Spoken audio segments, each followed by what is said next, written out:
Pertama-tama tadi sudah diberikan prolog sedikit oleh Nersandi bahwa memang pasien-pasien pediatrik itu, memiliki suatu keunikan ya. Jadi dari awal aja kita menerima dari, poliklinik itu udah harus ada, pendekatan, lalu saat perioperatif di ruangan, kita berkenalannya pun juga ada cara khusus, lalu saat di penerimaan pasien, memasang akses, hingga nanti akhirnya pasien kembali lagi ke ruangan setelah pasca operatif juga memiliki tata laksana yang sangat amat berbeda bahkan ya menurut saya, dibandingkan dengan pasien-pasien dewasa pada umumnya. Baik, di sini sedikit ada animasi yang menggambarkan, kecemasan seorang pasien anak yang untuk pertama kalinya itu akan melakukan, tindakan, operasi. Tampak memang anaknya cemas, menggendong, mainannya, lalu membutuhkan suatu kenyamanan dari orang tuanya, bahwa memang, pasien tersebut merasa sangat tidak nyaman baik dari lingkungannya yang pertama, juga lingkungan ruang operasi atau penerimaan ruang operasi yang sangat, tidak familiar, orang-orang banyak menggunakan masker yang wajahnya tidak terlihat, mencoba mengajak bicara, itu juga tidak nyaman sekali untuk, pasien-pasien anak. Makanya kecemasan yang ditemukan itu adalah hal yang wajar dan, menakutkan bagi pasien-pasien, pediatrik. Sedangkan anak-anak itu, seringkali ya ditekankan bahwa bukanlah suatu individu dewasa kecil. Jadi jangan pernah kita menganggap bahwa anak-anak itu adalah individu dewasa yang dikecilkan ukurannya, karena memang secara anatomi, fisiologi maupun fisiologi anak-anak atau pasien pediatrik itu sangat berbeda dengan, dewasa. Di sini tampak, sedikit ilustrator bahwa memang, anak tersebut ditenangkan oleh nurse anestesi, diajak bicara, diajak bermain, akhirnya anak tersebut merasa lebih nyaman dan akhirnya mau ikut masuk ke ruang operasi. Oke, sedikit, prolog untuk apa saja sih yang unik dari pasien-pasien, anak itu atau pediatrik. Untuk pasien neonatus maupun infant itu memang, untuk respiratorinya saja jumlah alveolinya lebih kecil, terus juga tulang iganya mungkin dari ukuran aja kita udah tahu ya dia lebih kecil dibandingkan dengan, dewasa, yang di mana akhirnya mempengaruhi dari compliance dari dinding dada tersebut.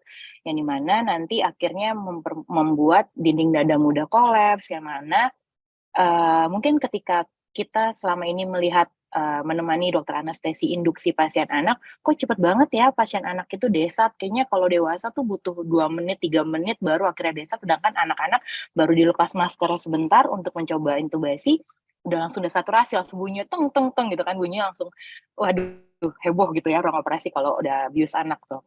Karena memang anak-anak tersebut akhirnya memiliki fungsional residual yang kecil dengan range sempit akhirnya mudah sekali desaturasi. Selain itu dari anatominya juga bisa dilihat bahwa memang ukuran kepala, anak-anak itu range-nya dengan lidah itu lebih besar, sehingga laringnya juga arahnya lebih sepalat dan anterior, epiglottisnya lebih panjang dengan lehernya itu lebih sempit dan lebih kecil, sehingga memang tadi mudah kondisi desaturasi dari, pasien anak. Lalu untuk, untuk kardiovaskularnya juga belum imatur, jadi makanya anak-anak itu lebih banyak, eee, dependent dengan heart rate atau denyut nadi. Makanya kan dokter anestesi suka nanya ya, "Berapa heart rate-nya?" Gitu kan. Karena memang ketika desaturasi terjadi, paling sering terjadi utama itu adalah perubahan dari cardiac output yang dipengaruhi sekali dengan denyut nadi.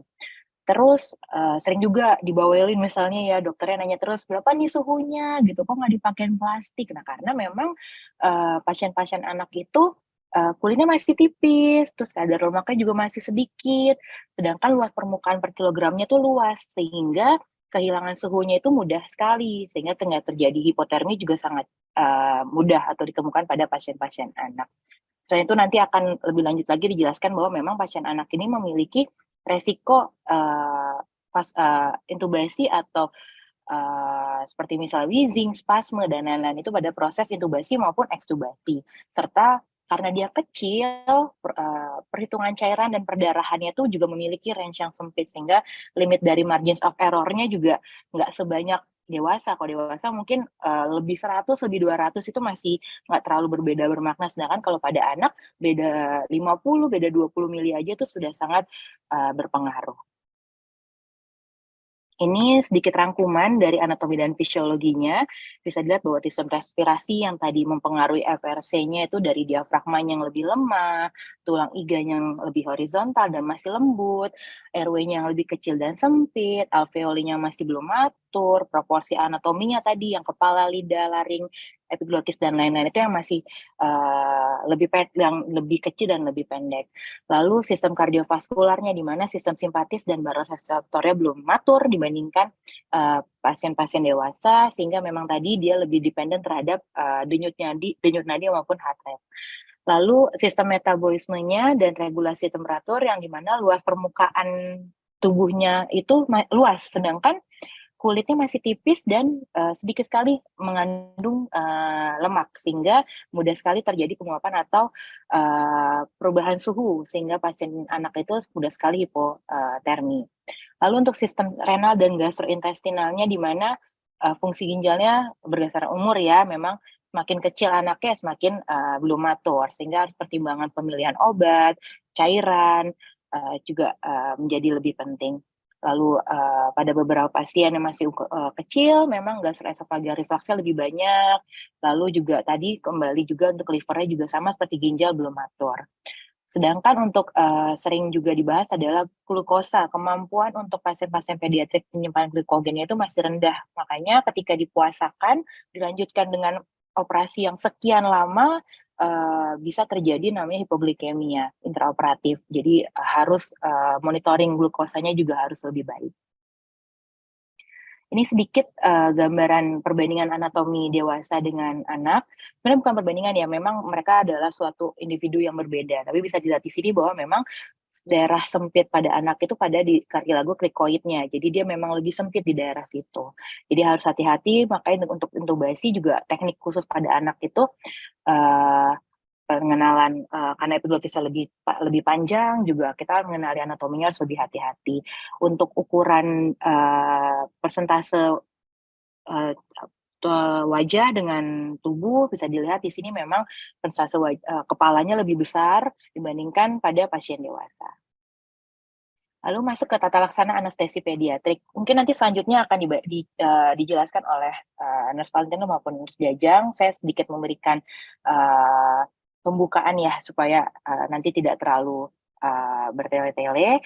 Yang pertama adalah konsiderasi dari preoperatif, yang dimana dari pasien itu masuk ke rawat inap atau poliklinik, kita melakukan anamnesis yang mendukung apa saja sih, mulai dari proses anestesi yang akan kita siapkan atau kita pilih, proses perawatan pasca operatifnya juga itu sudah bisa dinilai dari anamnesis.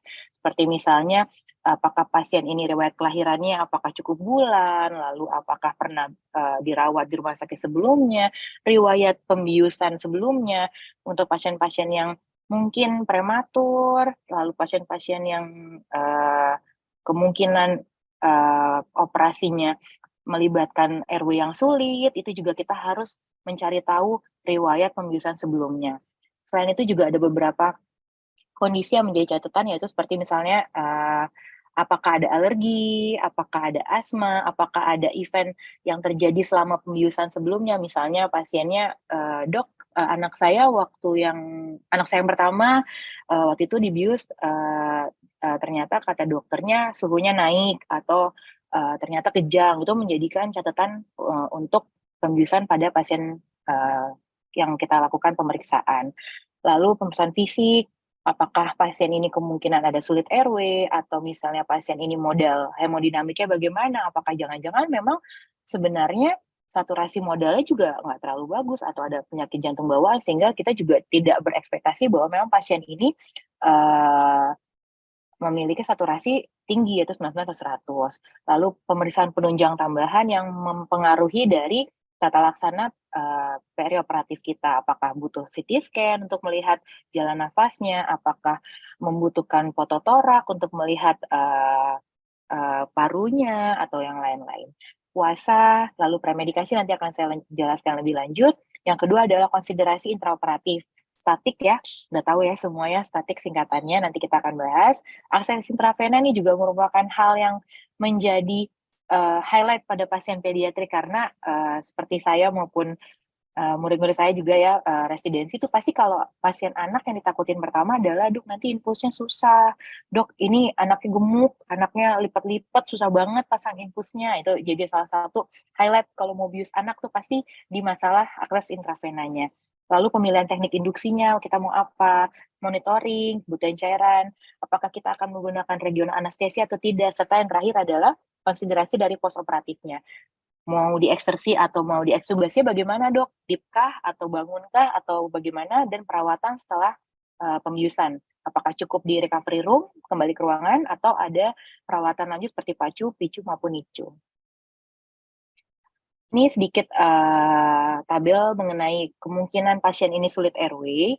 Jadi selama kita melakukan pemeriksaan fisik, ASA itu juga termasuk. Lalu untuk penilaian airway-nya, apakah misalnya jarak antar giginya itu bagaimana, lalu mandibulanya apakah teraba atau tidak, pembukaan mulutnya bagaimana, palatumnya pasien-pasien anak, ingat banyak sekali yang kayak palatoskisis dan lain-lain, atau pasien-pasien yang memang memiliki kongenital bawaan, kita juga harus memeriksa airway-nya. Termasuk pasien-pasien dengan gangguan telinga, mungkin secara kasat mata kayaknya cuman timpanoplasti atau misalnya cuman gangguan telinga muda biasa saja, tapi ternyata memiliki kaitan khusus dengan kondisi airway-nya. Ternyata pas dilakukan intubasi, waduh, ternyata dia tinggi, susah untuk dilakukan intubasi dan lain-lain. Ini ASA, ketahui ada ASA 1, 2, 3, dan seterusnya. Kita sebelum melakukan pembiusan kita harus menilai status ASA-nya. Itu berpengaruh dari teknik pembiusan yang akan kita pilih hingga perawatan pasca operasinya. Ini sedikit pada pasien anak kita harus tahu tanda-tanda apakah anak ini jangan-jangan ada delay pada development-nya. Itu pengaruh dari proses kita penerimaan pasien dari awal. Apakah pasien ini memang sudah bisa diajak komunikasi, apa ternyata dia tertinggal, jadi sehingga kita harus melakukan pendekatan lebih lanjut, apakah bisa dengan tata laksana farmakokinetik atau jangan-jangan cukup dengan menggunakan non farmakokinetik seperti misalnya buku, video, dan lain-lain. Selain untuk gross motorik juga kita bisa lihat dari abnormal cognitive sign yang lain. Seharusnya misalnya pada pasien 1 bulan ini dia ternyata distimulasi belum bisa. Terus pasien usia 6 bulan seharusnya sudah bisa babbling, ternyata dia belum bisa. Nah, ternyata dia memang ada gangguan mendengar. Nah, itu juga kita perlu sedikit tahulah ternyata oh anak ini tuh selain untuk masa anatomi dan psikologi, kita juga harus tahu perkembangannya sebelum kita melakukan pembiusan. Kita masuk ke persiapan puasa. Banyak sekali ya pasti orang tua yang kalau pasien anak itu concern-nya, "Aduh dok, pasien anak saya mana bisa puasa, disuruh 6 jam gitu, mana bisa anak saya disuruh puasa dari jam 2 malam." Kadang kan kita dipukul rata ya, mau operasinya jam 3 sore, mau operasinya jam berapapun, "Bu, jangan makan ya dari jam 2 pagi," gitu. Mana bisa kita anak-anak dipaksa bangun tidur nggak makan gitu kan. Jadi kita makanya harus sesuai dengan kebutuhan, karena anak-anak yang mengalami puasa terlalu lama itu ternyata secara penelitian itu berpengaruh terhadap luka operasi, terhadap kadar glukosa intraoperasinya, hingga perawatan pasca operasi juga sangat berpengaruh. Jadi memang secara anjurannya itu untuk puasa, clear fluid, bahkan tuh air gula ya, air teh yang tidak mengandung pulp, jadi tidak ada butiran-butirannya, itu bisa 1-2 jam sebelum pembiusan. Jadi nggak perlu tuh anak-anak dipuasakan cairan, minum air putih lama-lama 6 jam, itu nggak perlu, cukup 1-2 jam. Air gula yang dilarutkan tuh masih boleh. ASI itu 4 jam sebelum pembiusan, susu formula, jadi susu yang non-human itu 6 jam, dan makanan solid mungkin untuk anak-anak yang sudah MPASI itu 6 jam sebelum pembiusan. Jadi tidak semuanya dipukul rata 6 jam ya, tergantung dengan jenis makanan, apa yang akan diberikan. Lalu untuk premedikasi, ini kenapa penting, karena anak-anak itu cenderung mudah trauma. Apalagi untuk usia-usia di atas 9 bulan itu ternyata dia itu sudah punya rasa kecemasan berpisah dengan orang tuanya, dengan orang yang dia percaya. Jadi mengapa disarankan ketika Usia di atas 9 bulan kita memberikan premedikasi. Premedikasinya bisa macam-macam, bisa farmakokinetik seperti misalnya midazolam, ketamin, atau mungkin dexmetomidin bisa kita berikan. Atau misalnya non farmakologik seperti video sekarang ya. Ya tidak dapat dipungkiri memang anak-anak sekarang sudah lebih kreatif, jadi mudah sekali terpapar dengan video atau aplikasi yang permainan-permainan. Ada beberapa aplikasi yang kita bisa ngajak main anaknya, pura-pura niup balon, dan itu sudah banyak sekali aplikasinya. Ternyata memang berdasarkan usia pun, kenapa butuh premedikasi itu ternyata range umurnya juga sangat berpengaruh. Ada yang 1 sampai 3 tahun nih, karena sudah mulai cemas, temperamen, takut orang tuanya diambil. Lalu misalnya udah mulai remaja, itu juga butuh premedikasi. Kenapa? Karena mereka udah merasa nih, saya punya privasi, saya abis ini harus ganti baju, ternyata nanti saya di dalam bagaimana, nggak ada orang tua saya bajunya terbuka dan lain-lain. Ternyata memang untuk range umur juga kecemasannya itu berbeda-beda. Jadi premedikasi itu adalah hal penting yang perlu di-highlight dalam pembiusan pasien pediatri. Ini ada indikasi dan kontraindikasinya, nanti bisa dibaca lebih lanjut. Paling sering adalah untuk pasien-pasien yang mungkin dengan gangguan pernafasan atau sulit airway atau kemungkinan aspirasi tinggi, memang tidak disarankan untuk diberikan premedikasi sehingga takutnya memperparah kondisi komplikasi dari pembiusan tersebut. Untuk statics ya, ini beritahu ya, statik singkatannya bisa dibaca dan pasti semua nurse sudah tahu bahwa memang singkatan dari scope, tube, airway, device, tape, dan lain-lain. Cuman di sini yang perlu jadi highlight untuk persiapan statik pasien pediatrik adalah dia ukurannya berbeda-beda ya. Jadi ukuran untuk setiap anak sesuai dengan usianya itu memang ada ukuran yang berbeda. Ini ada sedikit rumusnya, 4 ditambah usia dibagi 4, nanti akan dalam milimeter. Tetapi yang jadi catatan adalah ketika statik tidak hanya menyiapkan ukuran yang tadi kita kira-kira dengan rumus, tetapi kita juga harus menyiapkan satu ukuran di bawah dan satu ukuran di atasnya. Jadi misalnya secara penilaian dia ukurannya 4. Kita siapkan juga nomor 3,5 dan nomor 4,5. Itu yang menjadi catatan pada pasien anak. Lalu untuk laringoskopnya juga bisa menggunakan Miller yang lurus maupun menggunakan Macintosh. Dan selalu ingat ada blades dan handles-nya, jangan sampai itu masih terpisah atau malah tidak bisa nyala. Jadi pastikan berfungsi dengan baik.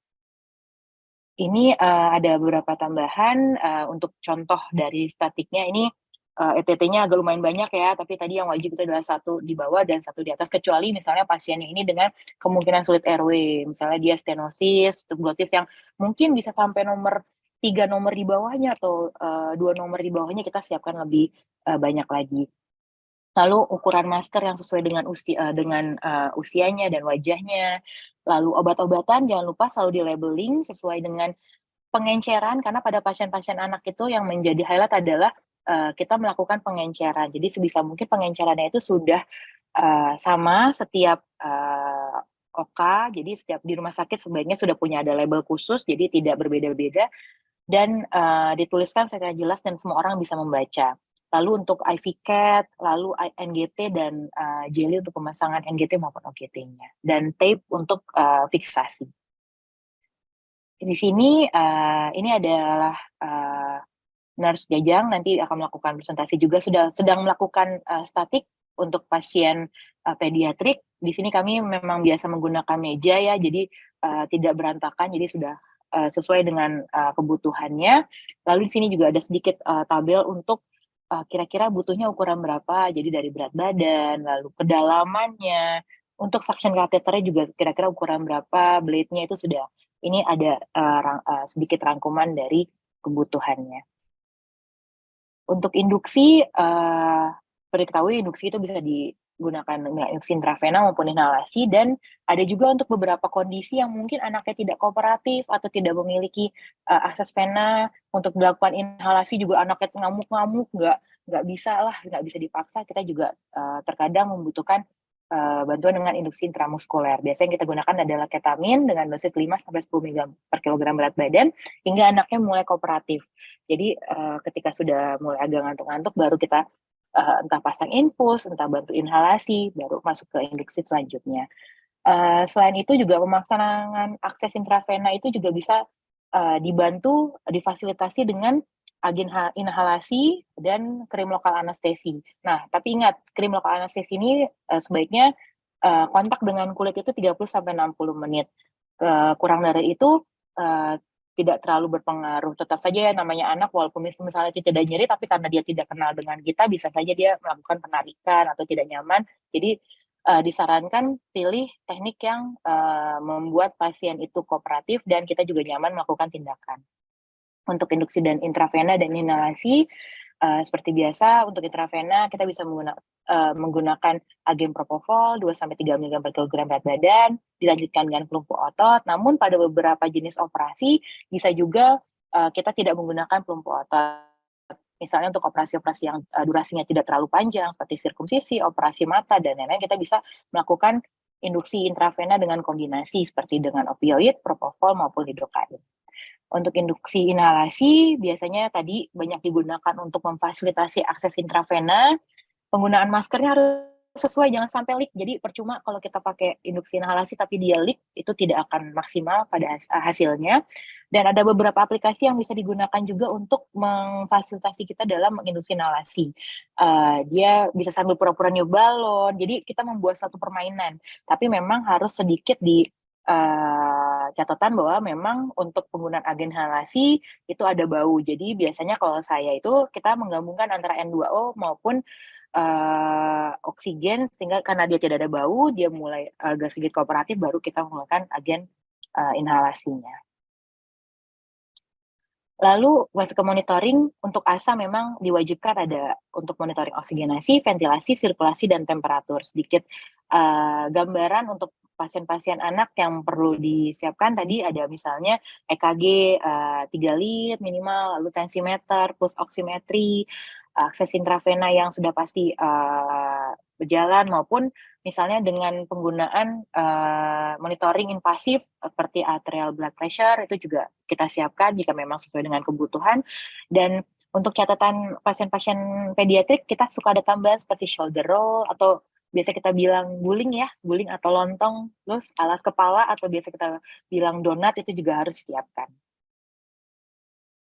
Ini sedikit gambaran, mungkin nanti kalau mau filenya bisa diberikan gambaran untuk monitoring dari kapnograf atau end-tidal CO2. Di sini sudah sekali kan ya gambaran-gambarannya kalau di monitor end-tidal CO2 tuh ternyata ada maksudnya. Jadi bukan hanya cuman gambar aja, ternyata pada pasien-pasien yang sedang general anestesi kita bisa lihat nih, oh normal, oh seperti ini tuh normal ya. Ternyata kalau misalnya ada gambaran seperti ini, oh pantesan kok pasiennya ini kok tinggi terus ya TCO2-nya, ternyata gambarnya ada gambaran bronchospasm dan lain-lain. Jadi ada fungsinya. Jadi selain angka, kita juga harus tahu gambaran dari kapnogramnya. Kita masuk ke cairan intraoperatif. Tadi sudah dibahas bahwa memang pediatrik itu memiliki margins yang sangat limit ya, sempit. Jadi untuk tata laksana cairannya itu harus sesuai dengan perhitungan atau kebutuhan dari pasien tersebut. Oleh sebab itu makanya penggunaan syringe pump, infus pump maupun microbullet itu sangat dianjurkan karena sesuai dengan yang mau kita berikan, dan juga dia ada sistem alarmnya. Jadi kalau memang ternyata dia sudah tidak di dalam intravena atau misalnya ada tidak lancar, itu bisa buat terbantu oleh alarmnya. Untuk terapi cairan sendiri itu dibagi dari 3. Yang pertama adalah cairan maintenance atau rumatan. Kita menggunakan rules 4-2-1. Jadi untuk 4 cc per kilogram pertama itu untuk 10 kilogram pertama. Jadi misalnya pasiennya itu 25 kilo. Jadi 10 kilogram pertama dikali 4, 10 mg kedua dikali 2, dan sisanya yang 5 kg itu dikali 1. Gitu. Jadi 4-2-1. Itu adalah untuk cara maintenance-nya. Tapi itu di luar dari kebutuhan kemungkinan pemberian maintenance glukosa. Seperti pada pasien neonatus, atau pasien dengan operasi lama, atau pasien dengan gangguan liver, itu kita pertimbangkan penambahan cara maintenance lain, yaitu dextrose. Untuk cairan defisit, ini adalah cairan yang harus kita ganti untuk pasien yang tidak didapatkan selama dia proses preoperatif atau misalnya pada puasa. Dia puasa 4 jam atau 6 jam, kita harus disarankan untuk penggantinya itu 4 cc per kilogram per berat badan, ditambah dengan lama operasinya. Serta ada cairan pengganti. Cairan pengganti itu apa saja? Yang pertama adalah perdarahan, tapi tetap kita perhatikan jumlah volume dari pasien-pasien pediatriknya, apakah pasien itu neonatus, infant, dan lain-lain, karena mereka memiliki jumlah volume darah yang berbeda-beda sesuai dengan usia. Lalu juga kadar HbF perlu diperhatikan. Mungkin pernah lihat ya kalau pasien-pasien neonatus HbF-nya 18 kok dokternya minta darah sih gitu. Nah ternyata memang kita harus mempertimbangkan kadar HbF hingga usia 6 bulan. Jadi tidak terpantau hanya dari jumlah dari Hb-nya. Lalu juga jenis darah apa yang diberikan, apakah red blood cell, apakah FFP atau cryo, itu juga harus diperhatikan. Yang terakhir adalah third space loss. Sebenarnya ini masih menjadi perdebatan ya, karena beberapa kondisi juga kita tidak melakukan penggantian untuk third space loss karena memang sulit penghitungannya. Tapi pada beberapa operatif yang misalnya abdomen atau traumatik memang disarankan untuk penggantian dari third space loss ini. Itu sebesar untuk non-traumatik dibilang 0, sampai 2 mili per kilogram berat badan per jam. Untuk yang pasien-pasien dengan operasi traumatik atau misalnya abdomen itu 6 sampai 10 mili per kilogram berat badan per jam. Terakhir adalah regional anestesi. Ini untuk beberapa kasus memang kita melakukan regional anestesi, yaitu seperti kaudal, spinal, epidural, dan ini membutuhkan statik tambahan. Yang paling sering digunakan adalah memang kaudal ya, karena memang dia alat yang digunakan mudah didapatkan dan juga untuk secara BMHP juga lebih murah. Yang sisi kiri ini adalah statik untuk persiapan kaudal. Jadi kita membutuhkan lokal anestesi atau misalnya tambahan adjuvan seperti morfin, ketamin, epinefrin, dan lain-lain. Lalu Hanskun dan juga jangan lupa duk bolongnya. Nah, untuk duk bolong sendiri juga kita harus sedikit kreatif ya, karena mungkin untuk pasien-pasien yang jumlahnya kecil, itu kita harus kreatif bikin ukurannya lebih kecil lagi. Sedangkan yang sisi kanan ini untuk epidural, kita harus menggunakan jas steril, mempersiapkan set epidural anaknya ya, jadi khusus untuk pediatrik memang ada, dan alat-alat lainnya. Ini sedikit gambar untuk tindakan kaudal, dan yang sisi kanan adalah untuk teknik epidural. Memang untuk alat-alatnya sendiri pun juga tidak, khususnya epidural juga tidak semua fasilitas kesehatan memiliki, tapi sebaiknya juga kita menambah pengetahuan kita ya, tidak ada salahnya. Dan untuk 5 perawatan menit lagi ya, Dok. postoperatif, ya baik, terima kasih nurse.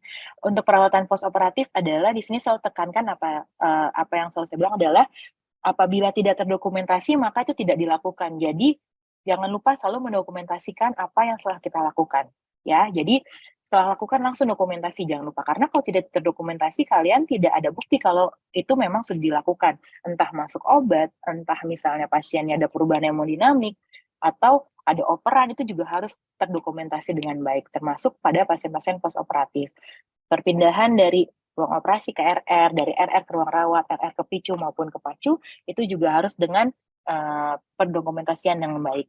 Dokumentasinya apa saja? Waktu, timing lama operasi, waktu tiba, discharge, tanda vital saat penerimaan maupun pasiennya discharge, scoring, dan instruksi pasca anestesi. Jadi jangan lupa, nurse-nurse semua tuh selalu ingatkan dokter anestesinya untuk, dok ini instruksi pasca anestesinya belum ada, jadi jangan pernah dikosongkan, karena itu mempengaruhi perawatan pasien-pasien pediatrik pada post operatifnya. Sedikit sini potongan dari catatan kamar pulih.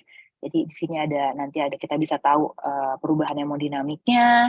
Lalu ini untuk instruksi pasca bedah yang harus diisi oleh dokter anestesi, dan untuk pasien-pasien khusus seperti one day care yang tidak dirawat, jadi dia rawat jalan, kita bisa menghitung skor PADSS-nya, dan harus minimal 9 baru pasien tersebut bisa kita discharge untuk rawat inap.